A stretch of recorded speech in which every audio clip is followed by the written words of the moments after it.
ॐ राहवे नमः। ॐ सैंहिकेयाय नमः। ॐ विदुन्तुदाय नमः। ॐ सुरशत्रवे नमः। ॐ तमसे नमः। ॐ पणिने नमः। ॐ गार्ग्यायणाय नमः। ॐ सुरागवे नमः। ॐ नीलजीमूतसंकाशाय नमः। ॐ चतुर्भुजाय नमः। ॐ खड्गकेटकधारिणे नमः। ॐ वरदायकहस्ताय नमः। ॐ शूलायुधाय नमः। ॐ मेघवर्णाय नमः। ॐ कृष्णध्वज पताकावते नमः। ॐ दक्षिणाशामुखदरताय नमः। ॐ तीक्ष्णदंष्ट्रधराय नमः।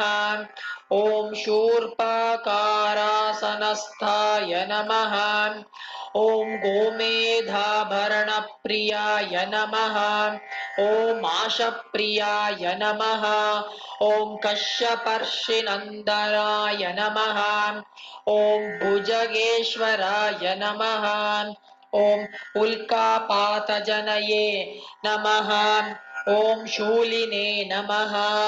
ॐ निधिपाय नमः। ॐ कृष्णसर्पराजे नमः। ॐ विषज्वलावृतास्याय नमः। ॐ अर्धशरीराय नमः।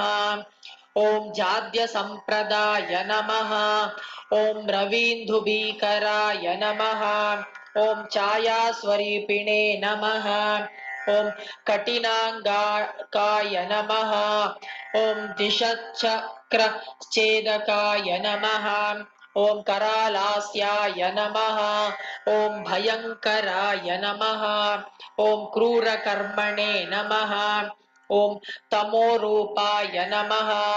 ॐ श्यामात्मने नमः। ॐ नीललोहिताय नमः। ॐ किरीटिने नमः। ॐ नीलवसनाय नमः। ॐ शनिसामान्तवर्गाय नमः। ॐ चाण्डालवर्णाय नमः। ॐ अश्वक्षभवाय नमः। ॐ मेषभवाय नमः। ॐ शनिवत्फलदाय नमः। ॐ शूराय नमः। ॐ अपसव्यगतये नमः। ॐ उपारागकराय नमः।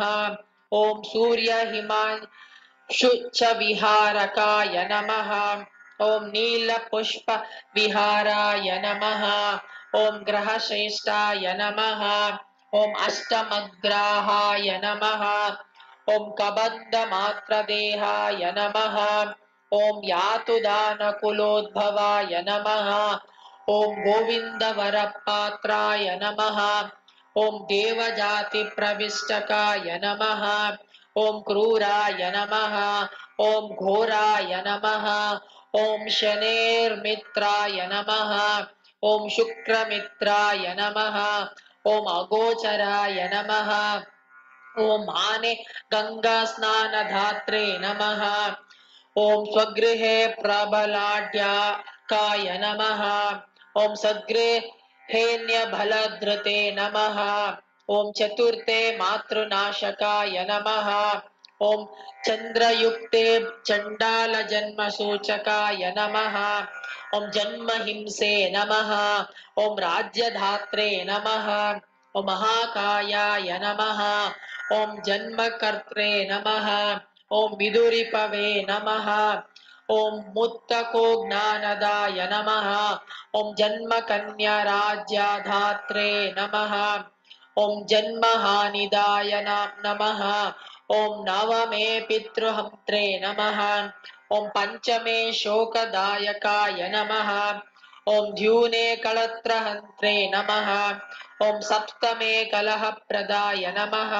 ॐ षष्ठे वित्तधात्रे नमः। ॐ चतुर्थे वैरदायकाय नमः। ॐ नवमे पापधात्रे नमः ॐ दशमे शोकदायकाय नमः ॐ आदौ यशप्रदात्रे नमः ॐ अन्ते वैरप्रदायकाय नमः ॐ कालात्मने नमः ॐ गोचराचाराय नमः ॐ धने ककुत्प्रदाय नमः ॐ पञ्चमे दृषणा शृङ्गदाय नमः ॐ स्वर्भानवे नमः ॐ बलिने नमः ॐ महासौख्यप्रदायिने नमः ॐ चन्द्रवैरिणे नमः ॐ शाश्वताय नमः ॐ सुरशत्रवे नमः ॐ पापग्रहाय नमः ॐ शाम्भवाय नमः ॐ पूज्यकाय नमः ॐ पाटीनपूरणाय नमः ॐ पैटीन सकुलोद्भवाय नमः ॐ दीर्घकृष्णाय नमः ॐ अशिरसे नमः ॐ विष्णुनेत्रारये नमः ॐ देवाय नमः ॐ दानवाय नमः ॐ भक्तरक्षाय नमः ॐ राहुमूर्तये नमः ॐ सर्वाभीष्टफलप्रदाय नमः इति श्री राहुग्रह स्तोत्र चतुनामावळि